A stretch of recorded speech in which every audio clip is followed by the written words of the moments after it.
Now we're going to talk about different field methods of measuring body composition. And these are going to be ones that you're a little bit more familiar with, so hopefully you'll have an understanding of these different types of measuring body composition. So we're going to discuss both skinfold and bioelectrical impedance in detail. Now, skinfold is an indirect measure of subcutaneous adipose tissue. Subcutaneous adipose tissue is that fat that's right below the skin. Okay, and it's an indirect measure because we're obviously not just directly measuring it, right? There's something that's in the way, the skin. Okay, so that's what we know. We're looking at subcutaneous adipose tissue. We're not looking at visceral tissue or visceral adipose tissue. Okay, so that's really important to remember. I'm going to give you some examples in lab of why this is important. But remember, skinfolds looks at subcutaneous adipose tissue. Okay, and most skinfold predictions estimate body density. Okay, and as a result of knowing body density, we're then able to measure percent body fat. And there's multiple different equations that we use. Those are accessible in your book as well as online. So this all works and we're able to use these equations because we know there's a nice curvilinear relationship between body density and the sum of skin folds. So essentially, as body density goes down, we know that the sum of the skin folds is going to go up. So body density, right, is lean mass. As that goes down, we know that the sum of adipose tissue that we're measuring is going to go up. Okay, so you can see that nice curvilinear relationship. There are a lot of assumptions that come into play for skinfold method. We assume that skinfold is a good measure of subcutaneous fat. We assume that the fat distribution is similar with people within the same gender, okay, which we know is not the case for everyone. We assume that the sum of skin folds can be used to estimate total body fat percentage. We assume that the relationship between the sum of skin folds and body density exists, and that age is a predictor of body density. Again, all of these are assumptions. In general, is this true for most people? Yes, but there are going to be people where it's not true. So that's why we say this is an estimate of body fat percentage. In order to do the skinfold procedure, you want to do all measurements on the right side, and the reason why is because all of the data that was used to create these prediction equations was done on the right side. And you'll want to kind of mark the different landmarks that you're measuring, and you can use your hands to kind of find that space that you want to find it, and then you're going to measure it. And I'm going to provide you a lot more detail in lab, but this is a nice kind of step-by-step information about it. Really important that you are measuring each location at least twice. I usually recommend 3 times because you want 2 of those measurements to be within 10% of the same number.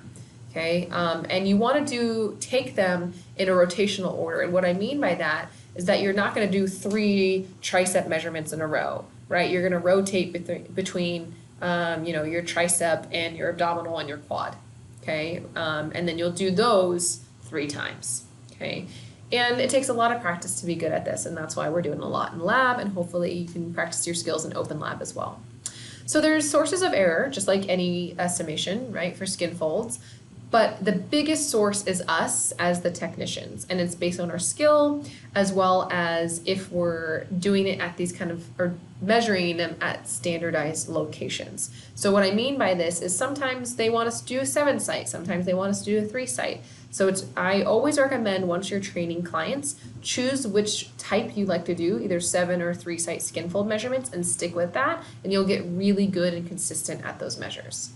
Other sources of error include the different variations in calipers. I'll show you a photo here in a second, as well as it's dependent on the client, right? There are types of obesity, where they retain water or how much water they retain. All of those things will lead to potential error for skin folds. This is a photo of the different types of calipers. My personal preference is the green one, which is the Lang. We also have the white one that's kind of the more affordable option, as well as the black one that's right above the Lang. Those are really nice. They're just, to me, very uncomfortable to use and to be done on myself. So now let's move on to BIA, which is bioelectrical impedance.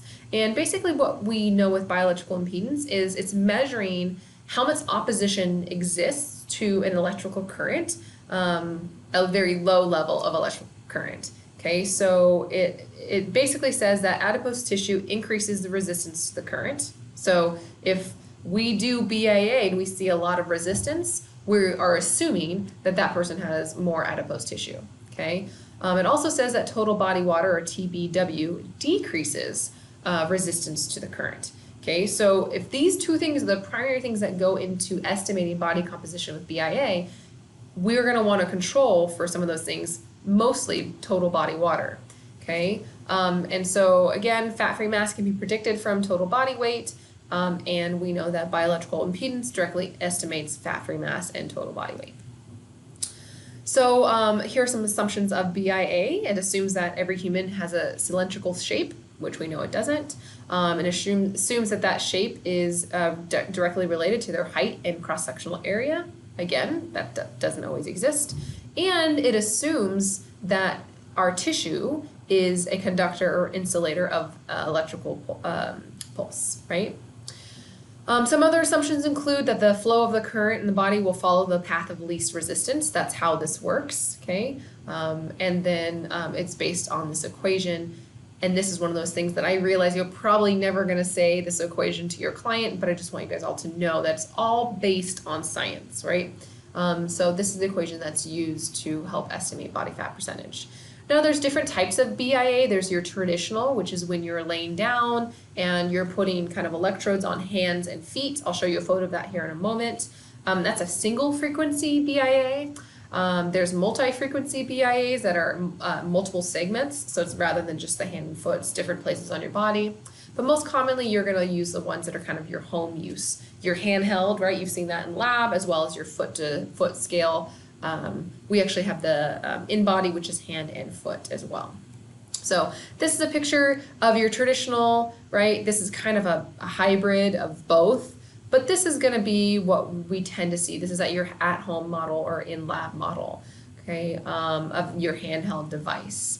There are some pre-testing guidelines that are really important, and we need to do this to help control for hydration, because we know that we're trying to look at resistance to body water, and so controlling someone's hydration status is really important. We need to make sure that they have not eaten or drank within the 4 hours of doing BIA. Okay, this can be kind of hard for some of our clients, especially if we're having them come in and do this right before they work out. Okay, so remember, if you're doing this and you tell them to not eat or drink within 4 hours, make sure they bring a snack before they then do work out with you afterwards. No exercise within 12 hours of the test, before 12 hours of the test. Abstain from alcohol for at least 2 days before the test. No diuretics. Hopefully they're not taking those anyways. Maybe some older adults might. And then postpone the test if they're retaining water. So sometimes pregnant women will retain water if they have any sort of edema issues. This can cause an issue with the hydration status. Really important that you adhere to pre-test guidelines for BIA to work, and that you use standardized procedures. And again, this is similar for basically any protocol for measuring body composition. It's also important that you select the correct BIA equation, although usually that's done for you when you enter their age, sex, height, and weight. Here's some sources of error for BIA. The instrument. So depending on which you're using, whether it's handheld or a scale or the in-body, that can cause some issues because they all differ a little bit. Your client factors, like we just talked about, hydration status is really critical for measuring body composition with BIA, so that's a client factor that will have an impact. The skill of you as a technician, it's pretty easy with the types that we have, but if you're using kind of that traditional form of BIA where you have to put electrodes on the hand and the foot, that can cause some issues with measurements. And then just the environment. So, resistance to the electric pulse will be varied based on the person's skin temperature. So for instance, in Kennedy Fort where it can get really, really hot, we know that that resistance of the electric pulse is going to be influenced by that because of how hot that room is.